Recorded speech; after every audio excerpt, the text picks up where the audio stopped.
President Biden unleashing more sanctions to punish Russia and ratchet up the economic pain on Vladimir Putin. The president says major war crimes are emerging after the Russian troops pulled out of the towns near Kyiv. Civilians executed in cold blood, bodies dumped into mass graves, a sense of brutality and inhumanity left for all the world to see unapologetically. There's nothing less happening than major war crimes. Responsible nations have to come together to hold these perpetrators accountable.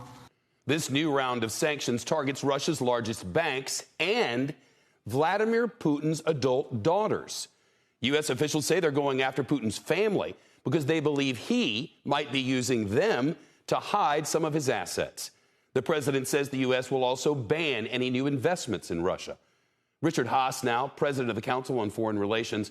Richard, thanks so much. You know, the EU's foreign policy chief admitted today that since the invasion started, the European Union has paid Russia $38 billion in energy payments. That $38 billion finances this slaughter. In light of that, are these new sanctions little more than a waste of time? They're not going to make a big difference. You singled out the big hole in the sanctions, the Achilles heel of the policy, which is European and German imports of Russian gas above all. And that's offsetting most of the other economic effects that we want to have of the sanctions. So until Europe essentially turns off that spigot, Russia's going to bring in upwards of $500 million a day to essentially float their economy.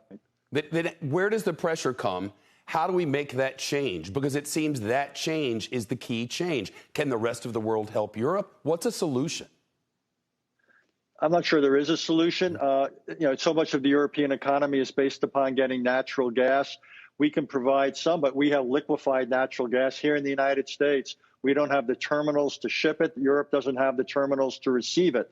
It was really unwise what the Europeans did, phasing out the nuclear energy and making themselves so dependent on the single source of energy from a single supplier. So gradually they could make a difference. If the only way they could make a big difference quickly, Shep, would be to close the spigot. That would probably mean, I don't know, a contraction of what, 5%, 10% across the board in Europe's economies. And obviously they're reluctant to do that. But that would be the only way to shut it down quickly. Well, the alternative is the war dragging out for years to come, as many have suggested just today. What does that conflict, a years-long one, look like for the United States? Well, I think it could go on even more the Europeans to shut things down. It's not clear to me the Russians couldn't find some other ways around the world to sell their grain and to sell their energy.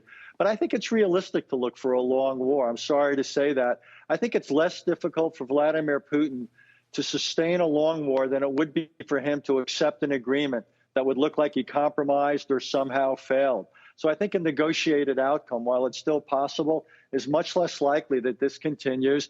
And I think you'll see concentrated fighting in the eastern parts of and the southern parts of the country, and probably the occasional Russian missile aimed at a Ukrainian city, even Kyiv. What they want to do is prevent Ukraine from essentially getting reconstituted, from once again being a vibrant, successful liberal democracy that poses a contrast and, if you will, a competition for what has become the reality of Putin's Russia.